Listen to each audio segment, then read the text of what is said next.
X অক্ষের উপর কেন্দ্র বিশিষ্ট একটা বৃত্ত। আমরা জানি এক্স অক্ষের উপর যদি কেন্দ্র হয় তাহলে এক্স অক্ষের উপর কেন্দ্র বিশিষ্ট যে কোনো যে বৃত্ত হয় সে বৃত্তের কোটি সবসময় শূন্য হয়, সামথিং কমা জিরো, রাইট? আমরা যদি বৃত্তের এরকম চিন্তা করি যে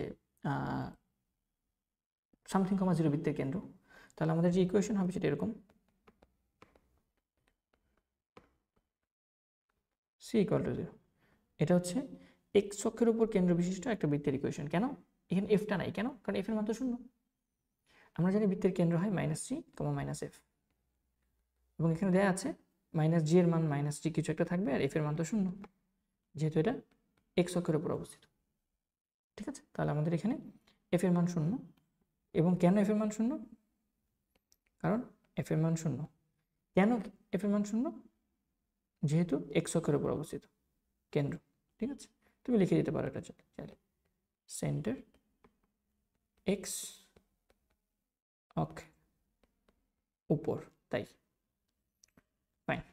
তাহলে এটা যদি আমাদের সে বৃত্ত হয় এবং বৃত্তটা দুইটা নির্দিষ্ট বিন্দুগামী, তাহলে 3,5 দিয়ে সিদ্ধ করো, 6,4 দিয়ে সিদ্ধ করো। এটা হচ্ছে আমাদের সেই নির্দিষ্ট বৃত্তের ইকুয়েশন, 1 নম্বর ইকুয়েশন দাও। তাহলে 3,5 দিয়ে সিদ্ধ করে, 3,5 দিয়ে আমরা যদি 1কে সিদ্ধ করি তাহলে আমরা পাবো 3 স্কোয়ার 5 স্কোয়ার প্লাস 2 ইন্টু 3 মানে হচ্ছে আমাদের 6g plus C equal to 0। So এটাকে যদি একটু সাজায় লিখতে চাও লিখতে পারো, আমাদের 3 তিরিকা 9 আর 25 মানে হচ্ছে 34 প্লাস 6g, লেখা যায় 6g plus C plus 34 equal to 0। 2 number equation. আবার 6,4 দিয়ে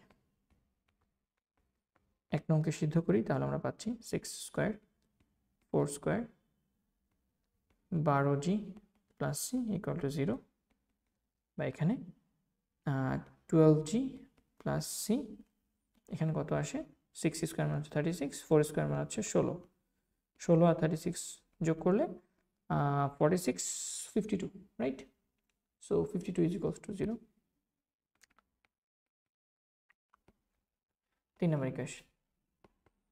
এখন যদি আমরা 2 এবং 3কে সলভ করি, সলভিং 2 অ্যান্ড 3, আমরা জি এর মান পাবো এবং সি এর মান পাবো। ডিরেক্ট ক্যালকুলেটর ইউজ করতে পারো, অথবা তুমি খাতা কলম অপনয়ন প্রতিস্থাপন যেটা ইচ্ছে সেটা ইউজ করতে পারো। সো জি এর মান আসবে -3 এবং সি এর মান আসবে 16, -16। জি এবং সি এর মান যদি হয়ে যায় তাহলে তো আমাদের সুতরাং নির্ণয় বৃত্তের ইকুয়েশন হয়ে যাচ্ছে।